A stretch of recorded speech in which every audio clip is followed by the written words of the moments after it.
మంత్రి అమర్నాథ్ అభివృద్ధిపై బహిరంగ చర్చ సవాల్ని జనసేన స్వీకరిస్తుంది.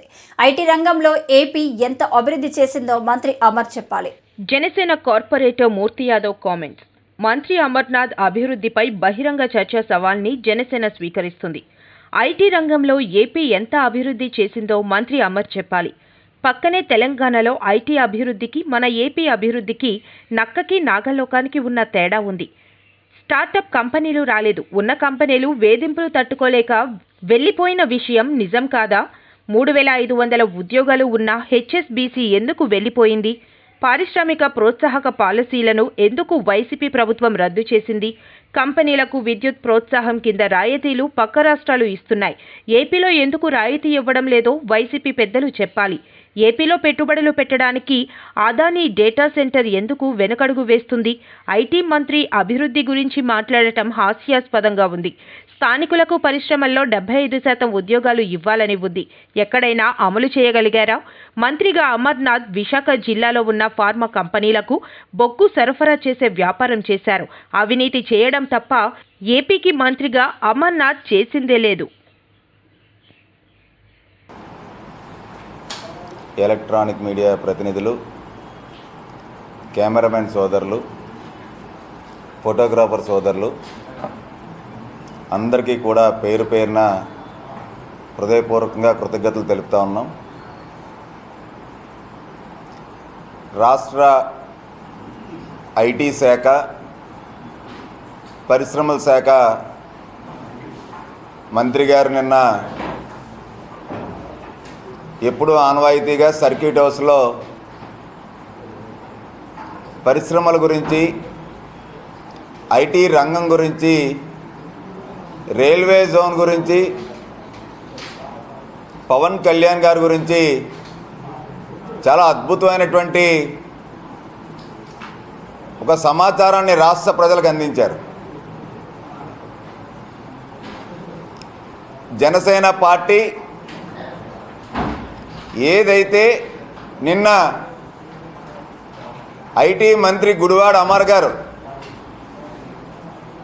మాట్లాడినటువంటి, ఆయన చెప్పినటువంటి ఉపోద్ఘాతం ఏదైతే ఉందో, ఐటీ పరిశ్రమలు అలాగే భారీ పరిశ్రమలు కానీ, చిన్న తరహా పరిశ్రమలు కానీ ఇవాళ రాష్ట్రంలో గత ప్రభుత్వాలతో పోలిస్తే మేము అగ్రగామిగా ఇవాళ అద్భుతంగా మేము తీసుకొచ్చామని చెప్పి ఏవైతే కళ్ళబొల్లి కబుర్లను చెప్పారో, మేము బహిరంగ చర్చ సిద్ధమని ఏదైతే గుడివాడ అమర్ చెప్పారో, జనసేన పార్టీ మంత్రి గుడివాడ అమర్ యొక్క ఛాలెంజ్ని పూర్తి స్థాయిలో స్వాగతిస్తూ ఉంది. ఐటీ రంగం భారతదేశంలోనే 9.2 వృద్ధిలో ఉంటే పక్కనున్నటువంటి తెలంగాణ రాష్ట్రం 31% అభివృద్ధిలో ఉంది ఎగుమతుల్లో. మరి మన ఆంధ్రాలో ఐటీ పరిశ్రమలు ఎంత వృద్ధిలో ఉన్నాయి? 0.14. నక్కకి నాగలాగా అనుకున్నంత తేడా ఐటీ రంగంలో ఇవాళ ఆంధ్ర రాష్ట్రంలో అంత అట్టడుగున స్థాయిలో ఉంది. అంటే ఒక్క స్టార్టప్ కంపెనీలే 100కు పైగా మూతపడిపోయినాయి. ఉన్నటువంటి కంపెనీలు మూతపడ్డం, పెట్టుబడులు పెట్టడానికి ఎవరో ముందరకు రాకపోవడం, ఈ అరాచక పాలన, దోపిడీ పాలనకు భయపడి పెట్టుబడిదారులందరూ కూడా వెనక్కి వెళ్ళిపోవడం రాష్ట్ర ప్రజలందరికీ తెలిసిన విషయమే కదా. 700 మంది ఉద్యోగస్తున్నటువంటి ఏదైతే ఐబీఎం కంపెనీ ఉందో, ఆ ఐబీఎం కంపెనీ కాస్త సాగనంపింది ఈ ఐటీ మంత్రి కాదా? హెచ్ఎస్బీసీ 3500 ఉద్యోగాలు ఉన్నటువంటి హెచ్ఎస్బిసి కంపెనీ ఎవరి వల్ల ఇవాళ విశాఖ నుంచి తరలి వెళ్ళిపోయింది? 3500 ఉద్యోగాలు ఉన్నటువంటి సంస్థ విశాఖను విడిచి ఎందుకు వెళ్ళిపోయింది? ఇన్ఫోసిస్ కంపెనీ తీసుకొచ్చామని చెప్తున్నారు. ఇన్ఫోసిస్ కంపెనీ వాళ్ళ విస్తరణలో భాగంగా వచ్చింది, కానీ వీళ్ళ యొక్క కొత్తగా తీసుకొచ్చి స్థాపించిన కంపెనీ అని అడుగుతుంది జనసేన పార్టీ. మీరు వచ్చిన తర్వాత గత ప్రభుత్వంలో చంద్రబాబు నాయుడు గారు డిసిగ్నేటెడ్ టెక్నాలజీ పార్క్ పాలసీ ఏదైతే ఉందో ఆ పాలసీని వైసీపీ ప్రభుత్వం రద్దు చేసిన మాట వాస్తవం కాదా? అనేకమైనటువంటి పాలసీలు ఉంటే ఆ ఐటీ పాలసీల్ని, పారిశ్రామిక ప్రోత్సాహాలు ఇచ్చేటువంటి పాలసీల్ని వైసీపీ ప్రభుత్వం ఏ స్థాయిలో అమలు చేసిందని చెప్పి జనసేన పార్టీ అడుగుతూ ఉంది. ఏంటి మీరు తీసుకొచ్చినటువంటి ఇండస్ట్రీస్ ఎక్కడి నుంచి తీసుకొచ్చారు? రాష్ట్ర వ్యాప్తంగా మనకి ఇండస్ట్రీస్కి విద్యుత్ ప్రోత్సాహకం కింద యూనిట్కి పక్కన్నటువంటి రాష్ట్రం ₹1.25 సబ్సిడీ ఇస్తుంటే, బెంగళూరులో ₹1.30 సబ్సిడీ ఇస్తుంటే, ఆంధ్ర రాష్ట్రంలో స్టార్టప్ కంపెనీలకు కానీ ఐటీ కంపెనీలకు కానీ పైసా కూడా విద్యుత్ రాయితీ ఇచ్చిన పరిస్థితి లేదు. ఏ విధంగా ఇవాళ నేను అదాని డేటా సెంటర్ని మేము తీసుకొచ్చామన్నారు. గత ప్రభుత్వంలో 22,000 కోట్ల రూపాయల పెట్టుబడులతో 5 గిగాబైట్స్తో పెడతానటువంటి అదాని డేటా సెంటర్ వైసీపీ ప్రభుత్వం వచ్చిన తర్వాత కేవలం 300 మెగాబైట్స్కే మేము పెట్టుబడి పెడతామని చెప్పి ఎందుకు ఆ సంస్థ, అంత పెద్ద సంస్థ వెనక్కి తగ్గింది? ఎవరి వల్ల తగ్గింది వెనక్కి? ఇప్పటికీ అదాని డేటా సెంటర్ అక్కడ పనులు 64 రోజుల్లో టీడీపీ జనసేన ప్రభుత్వం రాబోతుందని, ఈ ఎన్నికలు ఏపీ ప్రజల భవిష్యత్తు కోసమని, ఎన్నికల్లో రాష్ట్రం గెలవాలి, ప్రజలు గెలవాలని టీడీపీ అధినేత చంద్రబాబు ఆకాంక్షించారు. రాష్ట్రంలో సైకో పాలన అంతం చేస్తే తప్ప భవిష్యత్తు లేదని, సైకో సీఎంను తన జీవితంలో ఎప్పుడు చూడలేదని ఆయన అన్నారు. రాష్ట్రంలో సైకో పాలన అంతం చేస్తే తప్ప భవిష్యత్తు లేదని, సైకో సీఎంను తన జీవితంలో ఎప్పుడూ చూడలేదని అన్నారు. బటన్ నొక్కుతున్నానని జగన్ గొప్పలు చెబుతున్నారని, బటన్ నొక్కుడు కాదు నీ బొక్కుడు సంగతేంటి అని చంద్రబాబు ప్రశ్నించారు. ప్రజలపై భారం వేసిన గజదొంగ జగన్ రెడ్డి అని, విద్యుత్ ఛార్జీలు పెంచి 64,000 కోట్ల భారం ప్రజలపై మోపారని చంద్రబాబు మండిపడ్డారు. చివరకు చెత్తపై కూడా పన్ను వేశారని, ఆర్టీసీ ఛార్జీలు పెంచి ప్రజలపై భారం వేశారని చంద్రబాబు దుయ్యబట్టారు. సీఎం బటన్ నొక్కుడుతో ఒక్కో కుటుంబం 8 లక్షల రూపాయలు నష్టపోయిందని, జగన్ది ఉత్తుత్తి బటన్ నొక్కుడని ప్రజలు గమనించాలన్నారు. జాబ్ క్యాలెండర్కు ఎందుకు జగన్ బటన్ నొక్కలేదని చంద్రబాబు ప్రశ్నించారు. మద్య నిషేధం, సిపిఎస్ రద్దుపై బటన్ ఎందుకు నొక్కలేదన్నారు. రాష్ట్రంలో రోడ్ల బాగు కోసం ఎందుకు బటన్ నొక్కలేదు, డిఎస్సి కోసం ఇన్నాళ్లు ఎందుకు బటన్ నొక్కలేదు జగన్ రెడ్డి అంటూ ప్రశ్నించారు. జాబు రావాలంటే బాబు రావాల్సిందేనని చంద్రబాబు వ్యాఖ్యానించారు. ఈ ఎన్నికల్లో రాష్ట్రం గెలవాలి, ప్రజలు గెలవాలి, మీ బిడ్డల భవిష్యత్తు గెలవాలి. మీ బిడ్డల కోసం ఏ ఆడబిడ్డలైతే కష్టపడుతున్నారో వాళ్ళ సాక్షిగా మీరు ఆలోచించమని మా ఆడబిడ్డలందరికీ పిలిపిస్తున్నా. సైకో పాలన అంతం చేస్తే తప్ప మనకు భవిష్యత్తు లేదు ఈ రాష్ట్రానికి. సమైక్య ఆంధ్రప్రదేశ్లో ఇప్పుడు కూడా రాష్ట్రంలో చూస్తే ఒక సీనియర్ నాయకుడిగా చెప్తున్నాను, ఎంతో మంది ముఖ్యమంత్రులు చూశాను, కానీ ఇలాంటి సైకోని నా జీవితంలో చూడలేదు. ఈ సైకో పోతే తప్ప ఈ రాష్ట్రానికి మోక్షం లేదని మరొకసారి పిలిపిస్తున్నా. నిన్న కూడా మాట్లాడాడు, బటన్ నొక్కుతున్నారని గొప్పలు చెబుతున్నాడు. 124 సార్లు బటన్ నొక్కాడట. బటన్ నొక్కుడు కాదు, నీ బొక్కుడు సంగతి ఏంటని అడుగుతున్నా. ఈరోజు మీరు చూడండి, నిజం చెప్పాలంటే మీరందరూ కూడా గుర్తుపెట్టుకోవాలి, బటన్ నొక్కుడు మాటున ఎంత బొక్కాడో ఒక్కసారి మీరు ఆలోచించండి. ప్రజల భారం మీ మీద ఎంత భారం వేశాడో ఒక్కసారి ఆలోచించుకోండి. 10 రూపాయలు ఇచ్చేసి 100 రూపాయలు దోచిన దొంగ, గజ దొంగ ఈ జగన్మోహన్ రెడ్డి అని చెప్పి మరొకసారి విజ్ఞప్తి చేస్తున్నా. ఈ జగన్మోహన్ రెడ్డి అడుగుతున్నా, నువ్వు బటన్ నొక్కడం వల్లనే 9 సార్లు కరెంటు ఛార్జీలు పెరిగాయా లేదా అని మిమ్మల్ని అడుగుతున్నా. ప్రతి ఒక్క కుటుంబం నష్టపోయారా లేదా అని మిమ్మల్ని అడుగుతున్నా. 64,000 కోట్ల రూపాయలు భారం వేశాడు. అదే తెలుగుదేశం హయాంలో 5 ఏళ్లలో ఒక్కరోజు కూడా కరెంటు ఛార్జీలు పెంచకుండా నాణ్యమైన కరెంటు ఇచ్చామా లేదా అని మిమ్మల్ని అడుగుతున్నాను. ఇంకొక పక్కన 3 సార్లు నువ్వు బటన్ నొక్కిన దాని వల్ల ఆర్టీసీ రేట్లు పెరిగాయా లేదా అని మిమ్మల్ని అడుగుతున్నా. ఇంకో పక్కన నీ బటన్ పుణ్యమే చెత్త పన్ను వచ్చింది, ఆస్తి పన్ను వచ్చింది, పెట్రోల్ డీజిల్ రేట్లు పెరిగాయి, నిత్యావసర వస్తువుల ధరలు పెరిగాయి. ఏమమ్మా, ఏ ఆడబిడ్డ అయినా సరే నిత్యావసర వస్తువులు కొనే పరిస్థితిలో మీరున్నారా అని మిమ్మల్ని అడుగుతున్నా. దిక్కుమాలిన ఈ ప్రభుత్వం వల్ల, దిక్కుమాలిన ఈ బటన్ నొక్కడం వల్ల మీ జీవితాల్లో ఎన్నో కష్టాలు వచ్చే పరిస్థితి వచ్చింది. ఈ 4.5 సంవత్సరాల్లో ఒక్కొక్క కుటుంబం పైన 8 లక్షల రూపాయల అదనంగా భారం పడింది. పెట్రోల్ గాని, డీజిల్ గాని, కరెంటు ఛార్జీలు గాని, నిత్యావసర వస్తువులు గాని, ప్రత్యేక పరోక్ష పన్నుల వల్ల 8 లక్షల రూపాయలు ఒక కుటుంబానికి భారం పడింది. ఒక్క నిమిషం మీరు ఆలోచించండి. ఇంకో పక్క నేను చాలా స్పష్టంగా అడుగుతున్నా, సూటిగా అడుగుతున్నా ఈ ముఖ్యమంత్రిని, జాబ్ క్యాలెండర్కి ఎందుకు బటన్ నొక్కలేదు జగన్ అని అడుగుతున్నా. చెప్పావా లేదా అని అడుగుతున్నా.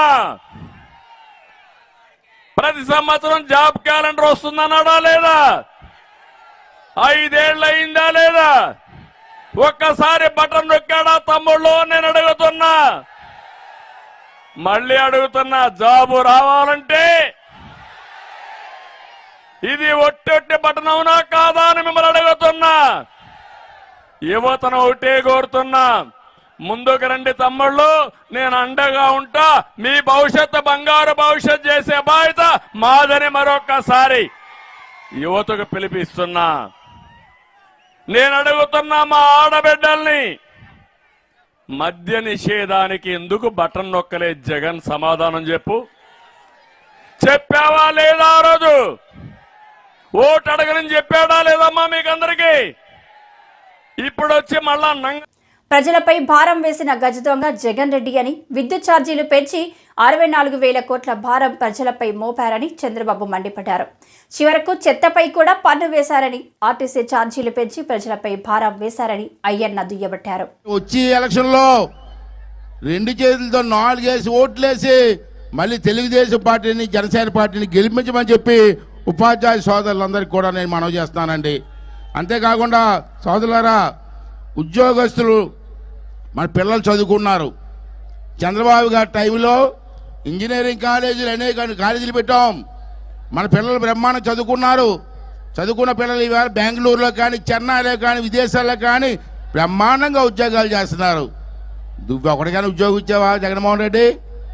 ప్రతి జనవరికి ఉద్యోగాలు లేదా పిల్లలకి, చదువుకున్న పిల్లలకి ఎప్పుడైనా ఒక ఉద్యోగం ఇచ్చావా?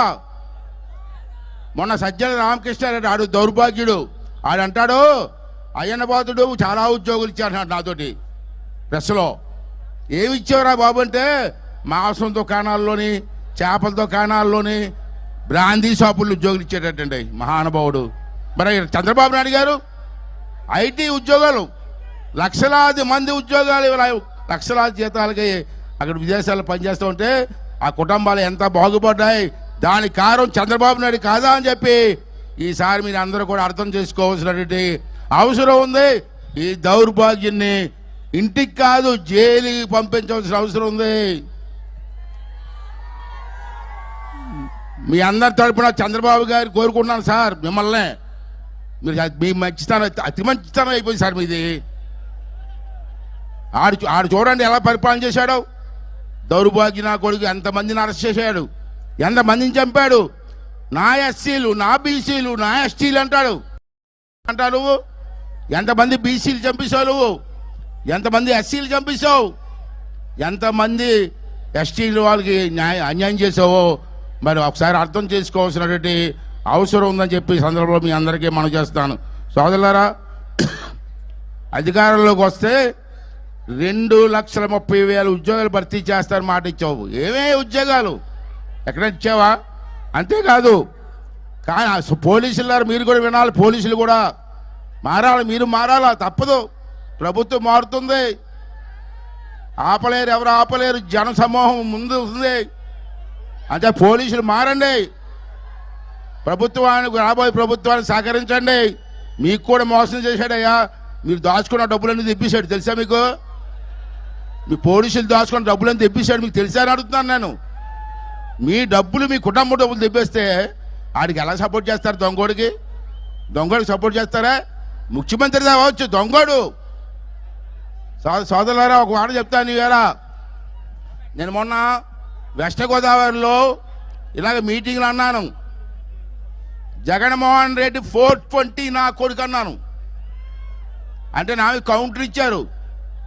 ముఖ్యమంత్రిని నువ్వు వాడవరా 420 అంటావని.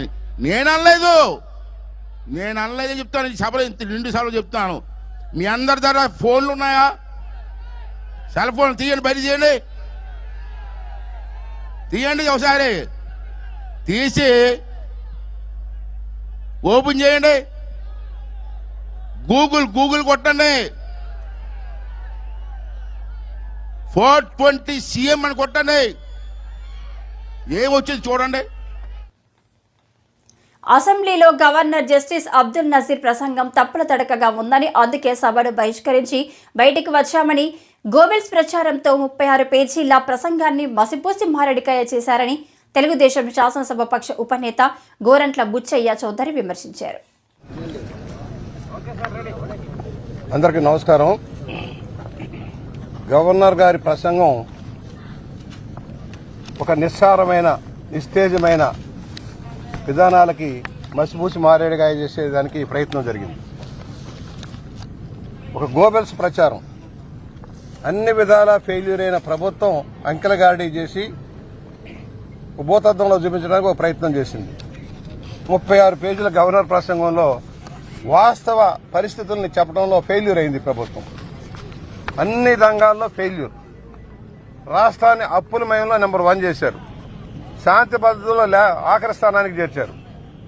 ఈ ప్రభుత్వం ఏం చేసిందని మరి ఆఖరి బడ్జెట్లో, ఓటాన్ అకౌంట్ బడ్జెట్కు ముందు గవర్నర్ ప్రసంగంలో పోలవరానికి సంబంధించి దగా చేశారు, రాజధానికి సంబంధించి దగా చేశారు, నిరుద్యోగులకి దగా చేశారు, బడుగు బలహీన వర్గాల వారికి ఇచ్చే రాయితీలని రద్దు చేశారు, రైతులను దగా చేశారు.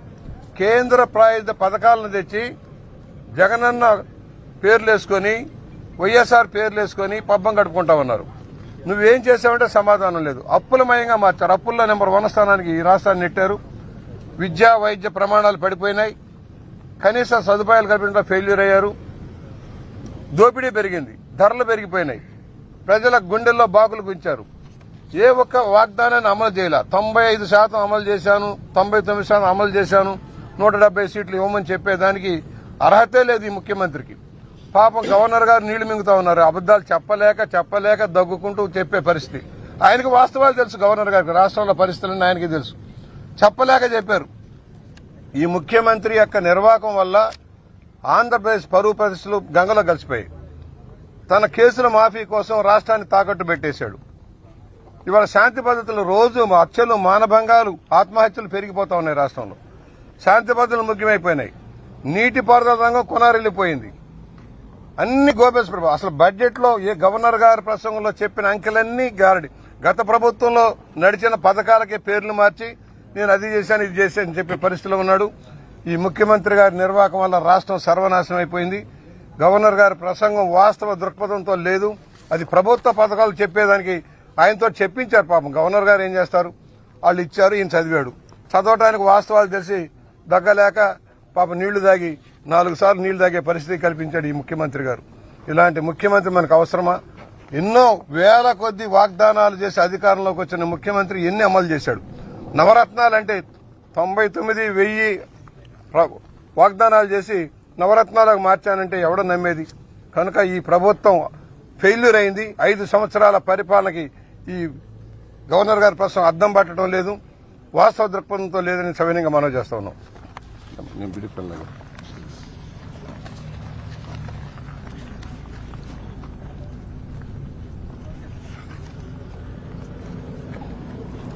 పాత్రికేయ మిత్రులందరికీ కూడా ముందుగా నమస్కారాలు తెలియజేసుకుంటూ, ఈరోజు గవర్నర్ గారి ప్రసంగం అంతా కూడా ఒక తప్పుల తడక మాదిరిగా, ఏదైతే జగన్మోహన్ రెడ్డి ఆ రోజు పాదయాత్రలో అబద్దాలు అసత్యాలు చెప్పి ఈ రోజు కూడా అసెంబ్లీలో సైతం గవర్నర్ గారితో అదే అబద్దాలు అదే అసత్యాలు ఈవేళ ప్రసంగంలో చెప్పించినటువంటి పరిస్థితి.